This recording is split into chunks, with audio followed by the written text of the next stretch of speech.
prolific, so gifted. I'm the type that's going. Yo, what's going on? It's your boy Niño, and it's your boy Edgar Miguel. And yeah, you know it's from Around the Block Sports Podcast. And we're here to give you this quick pull up on the NBA Finals preview. All right, on one side, we got the relentless running gun Indiana Pacers back in the NBA Finals for the first time since Reggie Miller laced them up back in 2000. And then on the other side, you got the juggernaut, right? The Oklahoma City Thunder, the league's best 68 win, fresh, fearless, and full of firepower. This is not your usual finals matchup, right? It's not the big market versus the big market, the established superstar versus the established superstar. It's the youth versus the veteran savvy, right? Firepower versus finesse. So let's break it down. Everything you need to know heading into this high stakes showdown for player matchup, key stats, playoff journey, and strategic chess matchups that's gonna go down. Who's guarding who is gonna be the key matchups, who's gonna be the X factor, and is there going to be any lineup switches? All right, so let's get into it. Let's talk about the Indiana Pacers first. We're talking about a regular season where they started off slow, 14-16, but then something clicked. You got Halliburton and Mathurin scoring 35 points in the same game against the Knicks in November 10th. Then you got Halliburton, a 33-point game and 15 assists with 0 turnover against my favorite team, the Miami Heat. But then on March, the Halliburton wins the game against the Bucks with a 4-point play. And then later on in that same month, the Indiana Pacers set a franchise record with 162 points scored against the Wizards. They end up clinching the playoff on April 1st. They clinched the 4th seed. And then they finished the season 50-32. Basically after starting 14-16. But let's get into the playoff journey, man. How did they get to the finals? Yeah, man. Yeah, so they go 36-16, like you said. They get that 50-win season. And then those same Bucks that Halliburton hit that 4-point play you were talking about, they go ahead and, they basically swept them. It was 4-1. You know, Halliburton and Dame, they got bad blood. It's basically a sweep. No, man. And then those Cavs you were talking about, after they mollywopped your Heat, they then go on to face the Pacers. And you mentioned this before, the Cavs are a little bit like the Thunder.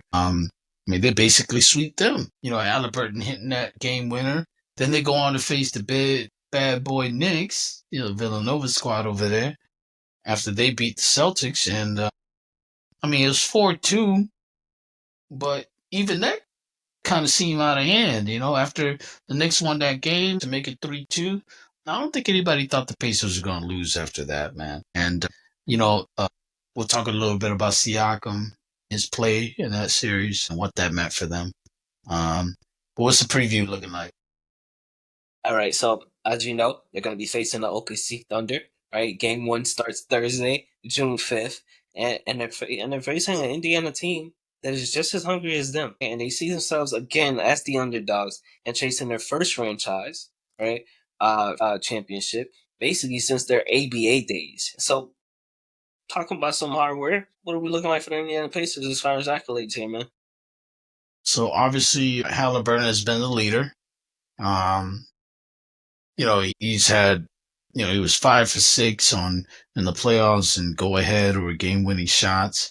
He's been doing that all year. Siakam ends up winning the Eastern Conference Finals MVP. He had that 39-point game against the Knicks, and he's been consistent, and he's got some veteran leadership there. With his run with Toronto, so there's something there. And then of course, they have that news that Obi Toppin he re-signed for a 4-year, $60 million contract.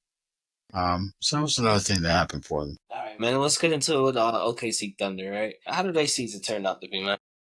Now, the OKC Thunder, man, that is a historic season, man. You're talking about finishing 68-14. Had their first game against the Nuggets. They embarrassed the Nuggets. This team has the most double-digit wins. It's an NBA record, 51 of them. 29-1 against the East. That's best in NBA history. We're talking about this team was dominant from the get-go, from the beginning. They had a deep playoff run last year, and this season, I mean, they've been killing it, you know. But I mean, what has their playoff journey been like? I mean, the playoffs has been crazy. I mean, I don't even know what to call what they did uh, to the Memphis Grizzlies, but they definitely crushed them, right? Game one won by 51 points, right? 131-80. They took care of business, rolling through Memphis, right? And then they face a good team in the Nuggets, right? A former champion, right? They win Game 7 by 32 points. And they built some character in that series going seven, and they took that character and go on to the Western Conference Finals to face the Timberwolves, and they gave them the gentleman's sweep. They iced Anthony Edwards, and they were able to make their way to the NBA Finals. Right? I mean, they showed toughness, they show adaptability, and they were just not phased. And they able to take care of business early and be able to get some rest and prepare for what's a dangerous Indiana team. Do you think it turns out differently if Aaron Gordon doesn't get injured? Now, I'm not sure, man, but I would say that Aaron Gordon had one of his better playoffs runs. It's unfortunate that he got hurt. I mean, he had the tap in win, right? Put back in game two. He was definitely a difference maker. The reason they were able to go and take that game that they went into overtime and ended up winning. I mean, huge for them. I think he definitely was a difference if he doesn't get hurt. I mean, he tried his best in game seven. He had a good first quarter, but it just wasn't enough. The injury was just too much for him. Well, let's get into the preview. So, yeah, you got the Pacers, like you said, June 5th on Thursday. That's going to be the finals game, first game one. Now, like we mentioned earlier, Thunder swept the Pacers in the regular season. They got the best record in NBA history against the East. They will have home court advantage. And it's going to be their first title, you mentioned this earlier, since they were the Seattle Supersonics in 1979. So that's pretty amazing. Yeah. Let's talk about some hardware, right? MVP, Shea Gilgeous-Alexander, all NBA first team. But you know what? There's more to it, right? There's the fact that he also won the scoring title. And with winning the scoring title, if he wins the NBA Finals and definitely wins the Finals MVP, he joins the likes of Shaquille O'Neal, Kareem, and everybody's GOAT, right? In most conversations in barbershop, Michael Jordan, right? And if he does complete the mission and win the NBA Finals, he will break the record for the highest points per game in a season by a player who wins the final, which would be beating out Michael Jordan again. Wow. You also got Jalen Owens, right? Two-way player, second team All Defensive team. He had a All NBA third team, and he was also an All Star. My God. Well, what do you got? I mean, I'm gonna be honest. Even with all the greatness that the Thunder are, and I'm an underdog, right? I believe Indiana is gonna give them the run for their money, and I think that Mm. basically the most clutch player in these playoffs, Halliburton, is gonna pull one out of here, get a still win on the road. They're gonna protect home court, and they're gonna win in Game 7. So I got the Indiana Pacers. Pacers in 7. Pacers in 7. Man. See, I was going to say OKC in 5, but because you said Pacers in 7, I got to go OKC in 6 now because maybe I'm doubting myself a little bit. I Man, know what's up now. that's a strong pick. So what do you see are the keys for the Pacers winning this series? I think the big key is definitely the matchup with Miles Turner and Chet Holmgren, right? We all know Chet is very versatile. He opens up LKC's offense, right? But if he's able to out-rebound him and neutralize that and get his about 15 to 18 points a game, because that's the thing about the Pacers, right? Outside of this matchup with Miles Turner, is that a lot of their players get into double digits points. So the key is going to be the rim protecting, right? At the end of the day, it's going to be which big can impose their will at the rim without getting into foul trouble, of course, and give their team a huge edge. So being that Indiana is not a good rebounding team, if Miles Turner is able to hold down his own in the paint, I want to give you a little stat. Miles Turner's has 16 career playoff games. In those 16 playoff games, he's averaged 30 minutes per game, 30.3. He shot 52.5% from the field, averaging 15.2 points with 4.9 rebounds and 2.3 blocks per game in the playoffs. His highest scoring game was a 29. How many points did he average, you said? 15.2 with 2.3 blocks. I think if he takes that up to 16, he's able to pull in more rebounds, right? And this is going to be another 4.9. That's pretty bad. Yeah, I mean for a center, right? But let me point this out. He has the experience, right? He's actually the last remaining player that played with Paul George on the Indiana Pacers. So he's a 10-year vet. Got another Paul George fact that Yeah, ties Paul George is like all over this whole series. And when Indiana Pacers win that and win the finals, they better send Paul George a ring. Yeah. Okay? Send Paul George a ring. Same thing with Oklahoma City Thunder, right? Whoever wins, they gotta send Paul George a ring.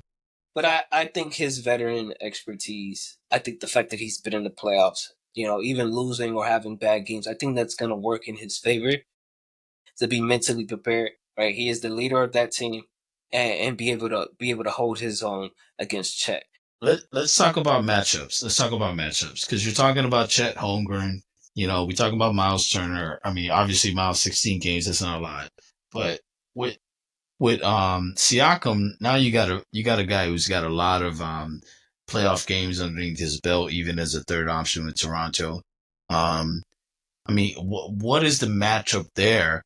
I mean, is Miles Turner guarding Hartenstein and is Siakam guarding? I mean, what is the thought there? Because a lot of people are saying, Indiana does all these things, but OKC does all those same things better. Right? The fast break defense. I don't think they guard each other, but as far as big and who's going to put the ball in the score, I mean, Hartenstein is not necessarily an offensive threat. So I think that's, obviously on the defensive end, he'll be guarding Hartenstein, right? Hartenstein. And then they'll probably put Siakam on Chet Holmgren since he'll try to play the perimeter a little bit. But Miles needs to be down at the paint and be able to protect the paint against a driving J-Dub and a driving SGA.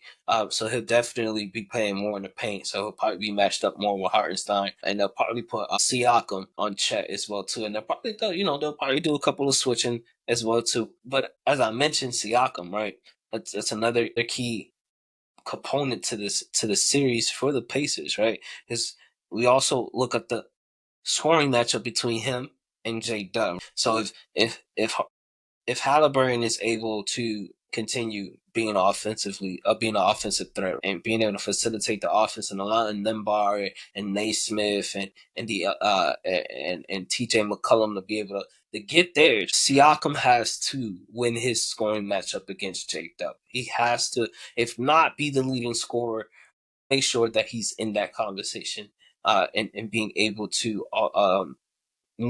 basically neutralize J-Dub scoring with his and allowing the difference to come down to the others and what Halliburton can create for the others and himself as well too.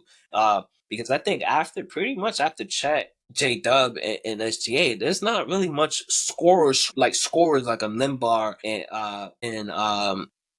TJ McCollum. You got more of spot up shooters than Isaiah Joe and Dort, right? And Harden, we just talked about Hardenstein only about to give you about 10 points a game at the most. So I think that the Pacers' depth, scoring wise, right? Siakam leading in points, right? And Halliburton doing what he's been doing. And then you got Turner on the back and protecting the rim and rebounding. And as a team, they're going to have to rebound. I know they like to get out, but they're going to have to make sure they secure the rebound. Because if not, Oklahoma City, they're going to be able to grab that and they're going to push, right? They're a great offense. They're a great fast break team as well, too. So that's something to definitely look out. Well, I mean, let's talk a little bit about that because you mentioned the scoring, and what kind of scoring they're getting. There is this guy over in OKC called Jalen Williams. And he put up 19 game one against the Timberwolves, 26 game two, 13 game three. Then he puts up 34 and game four, and then he puts up another 19 and game five. And he's been electrifying for them all year. This guy he shot 6 of 9 from 3 point in game four. And I mean, this guy has been electrifying. But on the other side, on the Pacers, I mean, when you look at Aaron and Andrew, I mean, these guys are just defensively, they're just dogs. How do you see it playing out in terms of the shooting guards and the point guards with SGA, Halliburton, Jalen Williams, you know, Nembhard defensively? And I mean, what do you see there? Because both of these teams feed off the fast break, right? Both of these teams want to make you miss, play hard defense, grab the board, and run. So what do you see there?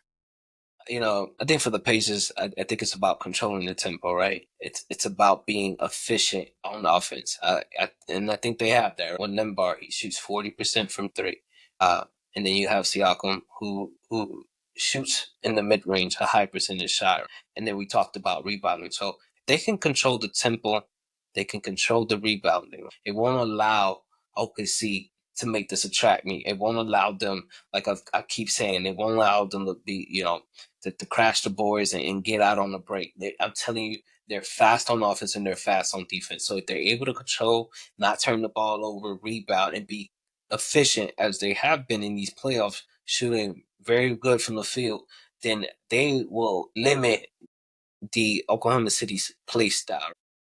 Efficient on offense, quick on defense, quick on the boards, and quick on the break. It feels like it's going to take some game-winning shots. It feels like it's going to take some overtimes, some heroics and some lucky play for the Pacers to kind of beat this Thunder team. I mean, it's the finals, and like they always say in the playoffs, everything does slow down.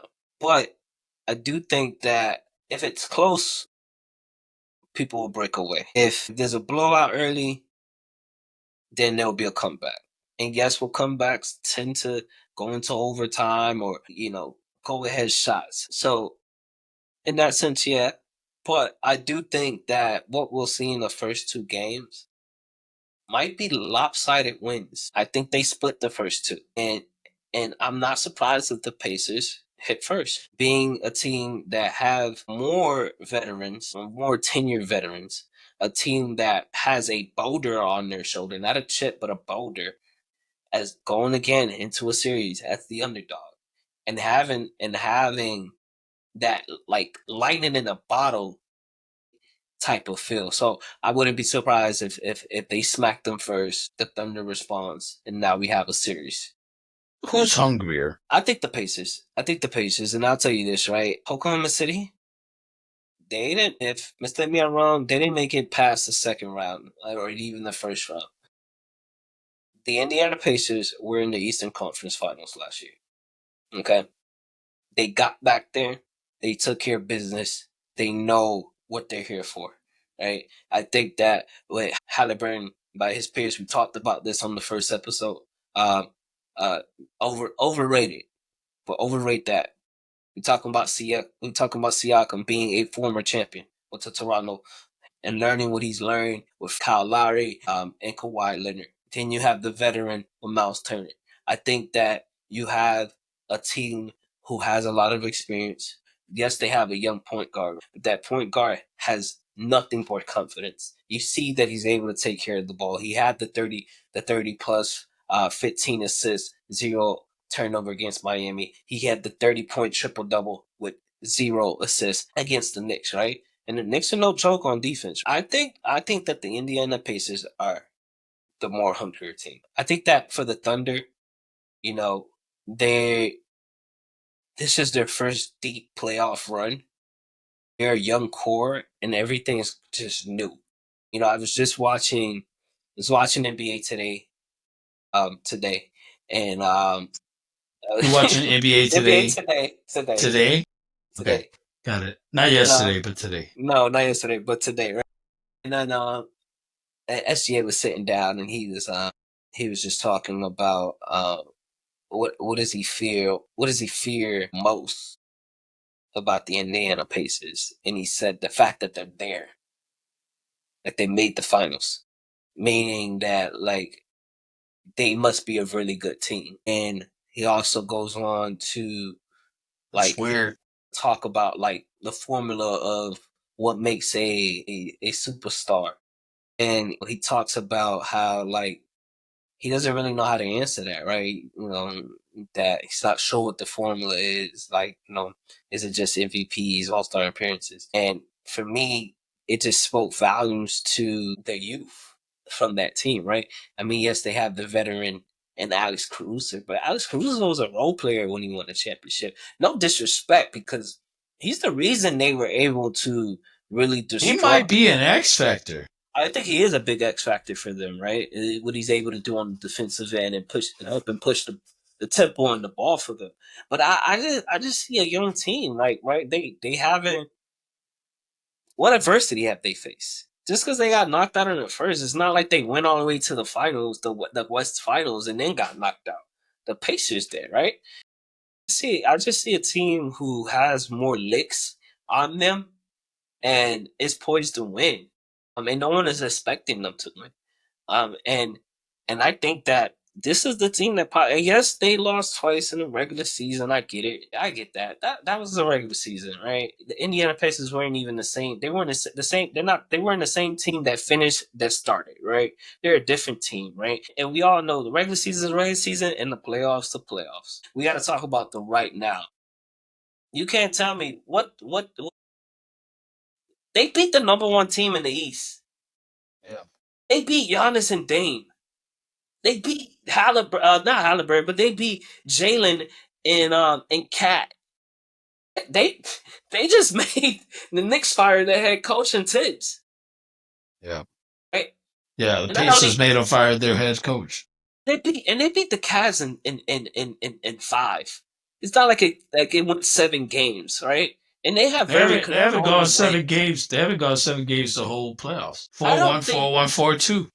4-2. So I mean they haven't gone past 6. And then Yeah. 2 of those series they haven't gone past 5. And they probably could have beat the Knicks in 5, to be honest. They might have just Yeah, been a little tired. They game 5. I mean, it just coming off the Let game me 4. ask you this. Let me ask you this. Do you think, or would you like to see a hard foul where Halliburton and SGA throw blows? Do you think they'll throw blows in the finals? No, Do I you think don't. I these two don't. teams? Do you think these two teams I think will the game and get messy? Do you think they'll get messy? the teams, yes. Halliburton and SGA, no. But the teams, yes. I could see Jalen Williams and Numbar. I could Yeah, you can see them I could getting see into it. I could see maybe some pushing and stuff with Chet and And Siakam. Miles Turner. Oh, Siakam. Miles Turner, maybe, I don't know. He likes to just build Legos and stuff like that. But no, that was just, I'm just kidding. No, I think Miles Turner's he'll get his hands dirty as well too. I do think the Thunder are built to be able to have that type of physicality, right? I just think that we'll see, man. I'm expecting. Look, overall, man, I'm expecting a fast pace finals. I'm expecting a lot of quick inbounds, full Fast court breaks. full court press, pushing and pushing and pushing. I don't think that just because the Indiana Pacers play with so much pace that OKC's game plan is to slow their tempo down, right? OKC is like, you want to play fast? That's cool. We have a very fast defense. Actually, the way we like to play is to get up on you and push the ball, and then when you try to push the ball, we're coming out of nowhere, stealing it, and then pushing it back the other end. They like to play that. They play very destructive and very quick. So them playing fast, Indiana can play right into OKC Thunder's So hand. should Indiana slow it down? But this is my thing. What I believe is that they might think that, but Indiana's been pretty good with protecting the ball. They have to be if they're gonna play as fast as they are. When OKC played the Timberwolves and the Timberwolves wanted to speed it up, that was in their play style. They didn't know how to do that for long stretches, so that played into OKC's hands. But they're playing a Pacers team that they have to be very secure with the ball. We reference back Halliburton. He's played games where he hasn't turned the ball or had very few turnovers. You have Naismith and then you have Nabar who shoots 40% from the three. You have Pascal Siakam who's very efficient in the mid range. All right, so I think regardless if they think it plays into their hand, I think Indiana does it very well, and then it's gonna cause the OKC Thunder to play even faster. And So that OKC's looking in the mirror. So OKC's looking in the mirror. Big bro, little bro. Who's gonna win? Big bro, little bro.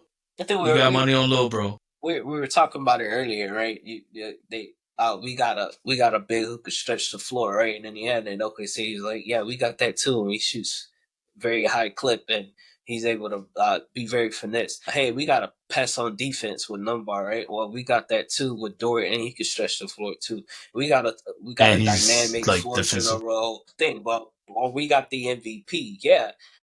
I just think that the bit of experience that the Indiana Pacers had going to the East Finals last year, getting back this year, and the fact that they have been efficient, I think it's their year. All right. Here we go. Pacers in 7, OKC in 6. Let's see what happens. All right, well, there you guys have it. This was your NBA preview of the Indiana Pacers and the OKC Thunder. Game 1 is Thursday. Stay tuned in. And if it reaches 7, we might have something special for you guys, so stay tuned. Let's go, Pacers! Let's go. I'm prolific, so gifted. I'm the type that's gon' go get it. No kidding. Breaking down a swish in front of your building.